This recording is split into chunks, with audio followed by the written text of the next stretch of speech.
Falënderimi i takon Allahut, i cili na dha fen për të na ruajtur nderin dhe na dha turpin për të na zbukuruar shpirtin. Paqja dhe bekimet e Zotit qofshin mbi Muhammedin sallallahu alaihi wasallam, modelin e moralit më të lartë. Paqja dhe mëshira e Allahut qoftë mbi të, mbi familjen e tij të pastër, shokët e tij të zgjedhur dhe mbi ata të cilët e pasuan dhe do ta pasojnë rrugën e Allahut dhe të dërguarit të tij deri në ditën e kataklizmës. Të dashur vëllezër, xhamati i vlerësuar, tema të cilën sot do ta shtjellojmë është kush shqetësohet nga hijabi e nuk shqetësohet nga lakuritësia.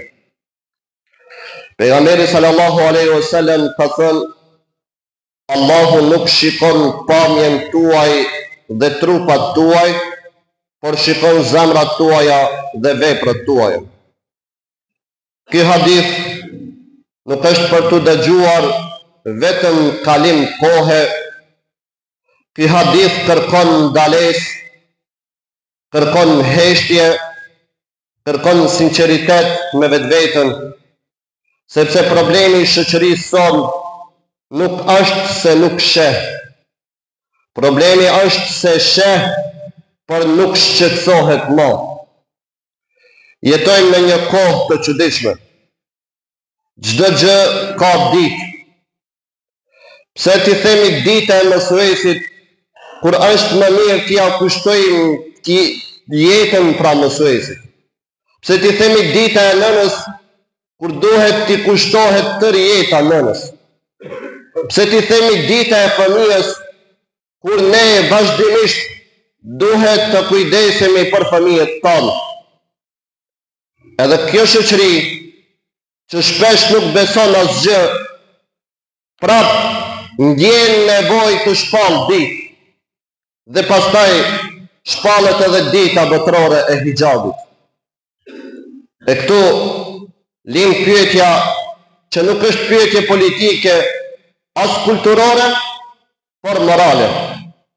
A ka nevojë hijabi për një ditë?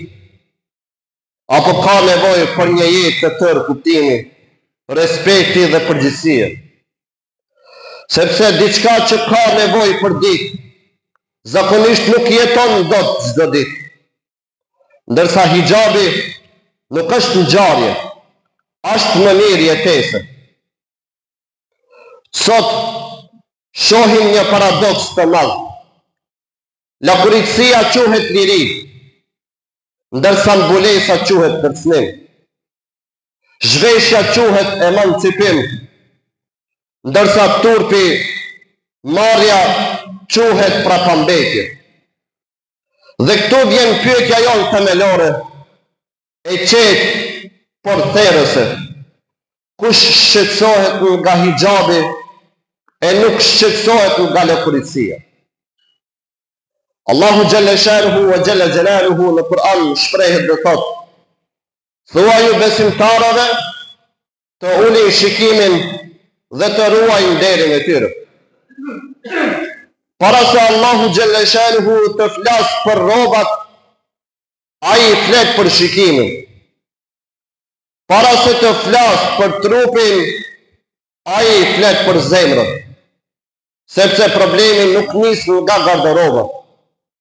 Problemi nis nga syri që nuk ulet, nga mendja që nuk ndotet dhe nga e keqja që dal nga dal na bëhet normale. Hijabi nuk është top stopi. Hijabi është kulturë e përgjithësisë.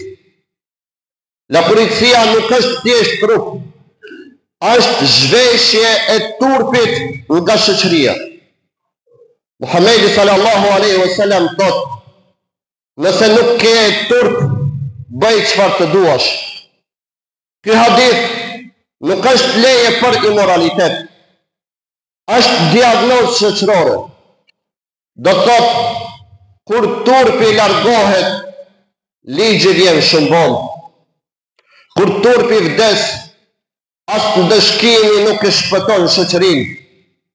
Kur turpi vdes, gjithçka shendet vetvetiu. Sot Shohim njerëz që shqetësohen nga një vajzë me hijab, por nuk shqetësohen nga reklamat që e shesin trupin e njeriu si mall. Nuk shqetësohen nga rrjetet sociale që e zhveshin njeriu nga dinjiteti. As nga fëmijët që rriten para ekraneve ku turpi është bërë tallje dhe normalitet. Kjo është kriza ndër gjendjes. Dhe këtu njerëzit ndahen në gjendje, jo në parti. Ka njerëz që shqetësohen kur shohin me hijab, por nuk shqetësohen nga lëkurisia. Nuk shqetësohen kur reklama e përdor trupin e gruas si mall.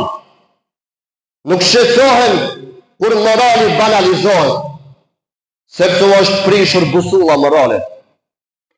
Ka të tjerë që nuk shqetësohen as për hijabin, as për lakuricin, sepse jetojnë në indiferencë morale.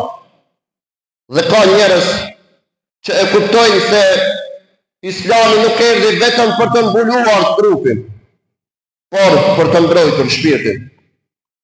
Nuk erdhi vetëm për disa rregulla të jashtme, por për të ndërtuar njeriu nga brenda, për të ruajtur familjen tonë, për të mbrojtur nderin dhe për të vendosur kufi para se shoqëria të shkojë drejt shkatrimit. Hijabi nuk është arsyeja pse Islami zbriti, por është pjesë e rendit që Islami e solli. Nuk është qëllim në vetvete, por mjet mbrojtjeje. Ashtu siç shikimi ka kufi, ashtu siç fjala ka përgjegjësi, ashtu siç familja ka shenjtëri, edhe trupi ka dinjitet që nuk lejohet të shndrohet në mall. Kur feja zbret vetëm me hijab, ajo keq kuptohet. Por kur hijabi hiqet nga feja, shoqëria mbetet pa kufi. Islami nuk erdhi të kontrolloj gratë, por të mbrojë njerëzit. Nuk erdhi të ndaloj jetën, por të ndaloj shkatrimin. Hijabi në këtë kuptim nuk është izolim, por është mbrojtje. Nuk është prapambetje, por është dinjitet.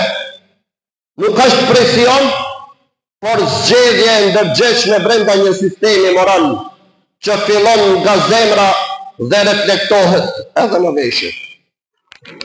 Prandaj, mesazhi im nuk është urrëtie, është kthielltësi.